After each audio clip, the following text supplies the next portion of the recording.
अदालत में वीडियो सबूत पेश करना है। सुनने में तो शायद आसान लगे, पर क्या वो मान्य होगा?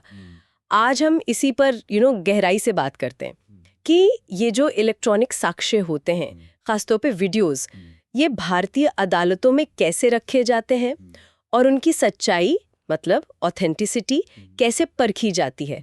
और हमें पता है कि इस विषय पर जो कोर्ट के फैसले हैं उनको समझने में श्रोताओं की काफी रुचि है। सोचिए ना, एक छोटा सा वीडियो क्लिप किसी की बेगुनाही साबित कर सकता है या शायद किसी प्रॉपर्टी पर आपका हक जता सकता है। एक कहावत है ना, मशीनें झूठ नहीं बोलती। पर आज के जमाने में डीप फेक है, एडिटिंग है, सब कुछ मुमकिन लगता है। तो सवाल यह है कि अदालत कैसे माने कि वीडियो असली है, नकली तो नहीं। बिल्कुल, ये सबसे बड़ा चैलेंज है, ऑथेंटिसिटी यानी प्रामाणिकता। और यहीं पर देखिए पूरी कानूनी प्रक्रिया और कुछ खास दस्तावेज मतलब सर्टिफिकेट्स काम आते हैं। मोटे तौर पर कहें तो 2 तरह के सर्टिफिकेट्स की जरूरत पड़ सकती है। अच्छा, 2 तरह के। तो पहला कौन सा है? मुझे लगता है सबसे जरूरी तो यही साबित करना होगा ना कि ये वीडियो आया कहाँ से है, असली है भी या नहीं। एकदम सही पकड़ा आपने। पहला और सबसे महत्वपूर्ण है भारतीय साक्ष्य अधिनियम की धारा 65B के तहत वाला सर्टिफिकेट। हालांकि अब नया भारतीय साक्ष्य अधिनियम मतलब BA 2023 आ गया है, तो अब ये धारा 63 हो गई है। लेकिन सिद्धांत वही है, तो आपसे हम धारा 63 BA से कहेंगे। ओके, धारा 63 BA से। जी, और ये सर्टिफिकेट तब अनिवार्य है, मतलब बिल्कुल जरूरी, जब आप सबूत की कॉपी पेश कर रहे हो, जिसे हम गौण साक्ष्य या सेकेंडरी एविडेंस कहते हैं। और ये सर्टिफिकेट कहता क्या है असल में, इसमें होता क्या है? देखिए, ये सर्टिफिकेट एक तरह से गारंटी है। ये पुष्टि करता है कि वीडियो मूल डिवाइस से मतलब ओरिजिनल सोर्स से सही तरीके से कॉपी किया गया है। ये उस व्यक्ति के कानूनी नियंत्रण में था जिसने कॉपी बनाई। कॉपी बनाते समय डिवाइस ठीक से काम कर रहा था, कोई गड़बड़ नहीं थी उसमें। और सबसे जरूरी बात कि मूल रिकॉर्डिंग से कोई छेड़छाड़, कोई टेम्परिंग नहीं हुई है। अच्छा, बनाने की तारीख, समय, सर्टिफिकेट देने वाले का नाम, ये सब भी चाहिए। और हाँ, जरूरत पड़ने पर उस व्यक्ति को अदालत में आकर गवाही भी देनी पड़ सकती है। बाप रे। इसके बिना वो वीडियो कॉपी अदालत में सबूत के तौर पर स्वीकार ही नहीं होगी, एडमिसिबल ही नहीं होगी। सोचिए, कितना भी जरूरी वीडियो, इस सर्टिफिकेट के बिना वो बस एक फाइल है, सबूत नहीं। समझ गई, ये तो काफी सख्त नियम है। अच्छा, ये तो हुई प्रामाणिकता की बात।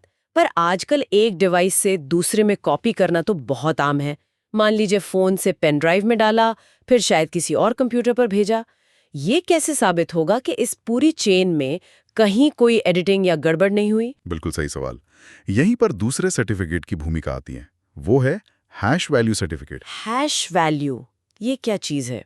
ये आप समझ लीजिए एक तरह का डिजिटल फिंगरप्रिंट है, कंप्यूटर से जनरेट होता है। ये क्या करता है कि मूल वीडियो फाइल और जो कॉपी की गई फाइल है, मान लीजिए पेन ड्राइव वाली, उन दोनों की डिजिटल पहचान की तुलना करता है। अच्छा। अगर दोनों फाइल्स की हैश वैल्यू एकदम सेम है, मैच करती है, तो इसका मतलब है कि कॉपी बिल्कुल ओरिजिनल जैसी है, उसमें एक बिट का भी बदलाव नहीं किया गया। हाँ। ये तब और भी जरूरी हो जाता है जब डेटा कई डिवाइसेस से होकर गुजरा हो।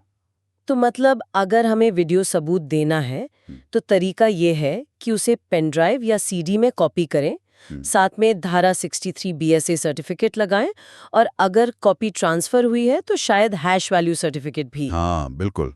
क्या हम सीधे वो फोन या कैमरा ही कोर्ट में नहीं दे सकते जिसमें रिकॉर्डिंग है? देखिए, आमतौर पर कॉपी ही दी जाती है इन सर्टिफिकेट्स के साथ, ये ज्यादा प्रैक्टिकल है। लेकिन हाँ, एक स्थिति है जहां आप मूल डिवाइस मतलब ओरिजिनल फोन या लैपटॉप ही अदालत में पेश करते हैं और उसका मालिक जिसने रिकॉर्डिंग की है वो खुद आकर गवाही देता है कि हाँ, ये रिकॉर्डिंग उसी ने की है और ये असली है, इसमें कोई छेड़छाड़ नहीं है। तो इसे प्राथमिक साक्ष्य यानी प्राइमरी एविडेंस माना जाता है। अच्छा, प्राइमरी एविडेंस। जी, और इस खास स्थिति में जैसा कि सुप्रीम कोर्ट ने भी साफ किया है, धारा 63 BS से सर्टिफिकेट की जरूरत नहीं होती। ये तो बहुत दिलचस्प है। मतलब प्राइमरी और सेकेंडरी सबूत के लिए नियम अलग-अलग हैं। क्या आप कुछ खास अदालती फैसलों के बारे में बता सकते हैं जिन्होंने ये सब नियम तय किए? मतलब ये कानून कैसे बना? हाँ, बिल्कुल। कुछ बहुत ही लैंडमार्क जजमेंट्स हैं इस मामले में, जिन्होंने इलेक्ट्रॉनिक साक्ष्य के कानून को शक्ल दी है। सबसे पहले नाम आता है अनवर PV बनाम PK बशीर 2014 का। ये बहुत महत्वपूर्ण केस था।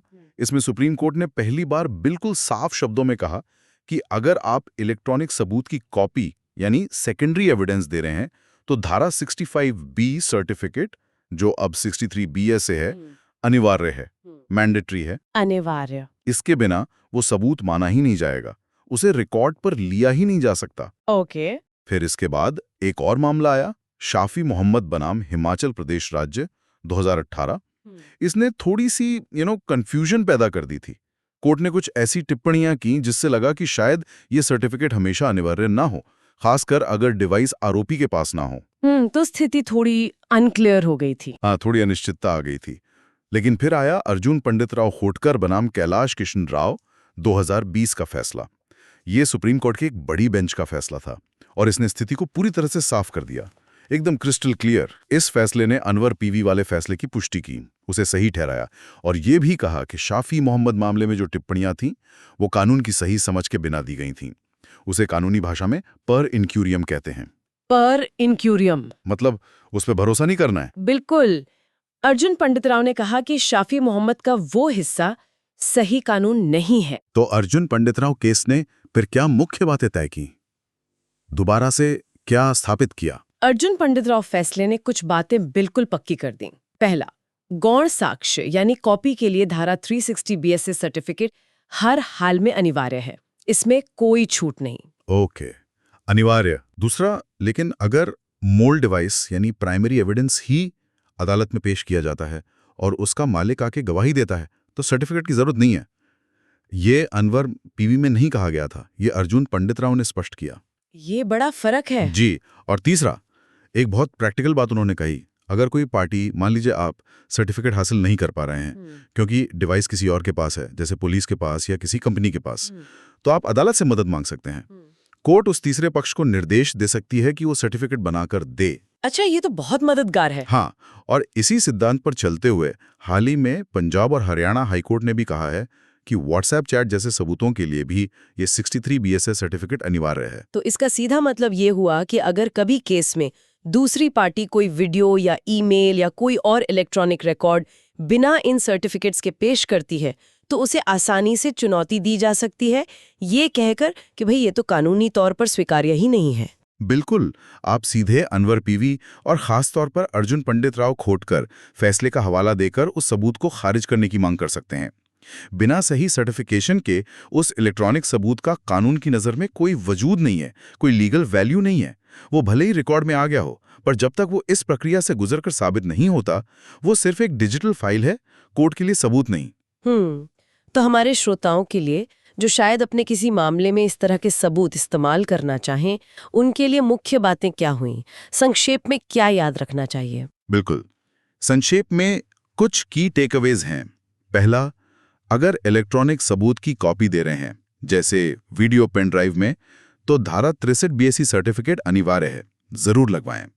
दूसरा, अगर कॉपी एक डिवाइस से दूसरे में ट्रांसफर हुई है तो उसकी अखंडता यानी इंटेग्रिटी साबित करने के लिए हैश वैल्यू सर्टिफिकेट भी लगाना एक अच्छा कदम है, जरूरी हो सकता है। तीसरा, अगर आप मूल डिवाइस ही पेश कर रहे हैं, प्राइमरी एविडेंस, और उसका मालिक खुद गवाही दे रहा है तो सर्टिफिकेट की जरूरत नहीं है। और चौथा, अनवर पीवी और अर्जुन पंडितराव खोटकर, ये सुप्रीम कोर्ट के वो बड़े फैसले हैं जिन्होंने इन नियमों को स्थापित किया है और जिनकी मदद से आप अपने केस में इन नियमों को लागू करवा सकते हैं। ये तो वाकई बहुत ही काम की जानकारी है। मतलब सिर्फ सबूत मिल जाना ही काफी नहीं है, उसे अदालत में कानूनी तौर पर सही ढंग से पेश करना ही असली खेल है। ये सुनने में शायद थोड़ा टेक्निकल लगे, पर इसके बिना सारी मेहनत बेकार हो सकती है। बिल्कुल सही कहा आपने। ये पूरी प्रक्रिया इसीलिए बनाई गई है ताकि अदालतें केवल भरोसेमंद और छेड़छाड़ रहित सबूतों पर ही भरोसा करें, टेक्नोलॉजी का गलत इस्तेमाल ना हो। और अर्जुन पंडितराव मामले ने प्राथमिक और गौण साक्षी का फर्क साफ करके और सर्टिफिकेट हासिल करने की मुश्किलों का हल बताकर इस पूरी प्रक्रिया को समझने और पालन करने में काफी मदद की है। अच्छा, श्रोताओं के लिए एक आखिरी सवाल या सोचने का बिंदु छोड़ जाते हैं। जैसे जैसे टेक्नोलॉजी और आगे बढ़ रही है, डीप फेक और ज्यादा असली लगते जा रहे हैं। क्या आपको लगता है कि सबूतों को प्रमाणित करने के ये मौजूदा तरीके, जैसे 63 BSA या हैश वैल्यू, भविष्य में काफी होंगे? या क्या ब्लॉकचेन जैसी कोई नई तकनीक भविष्य में इलेक्ट्रॉनिक सबूतों की प्रामाणिकता साबित करने में कोई बड़ी भूमिका निभा सकती है? सोचने वाली बात है।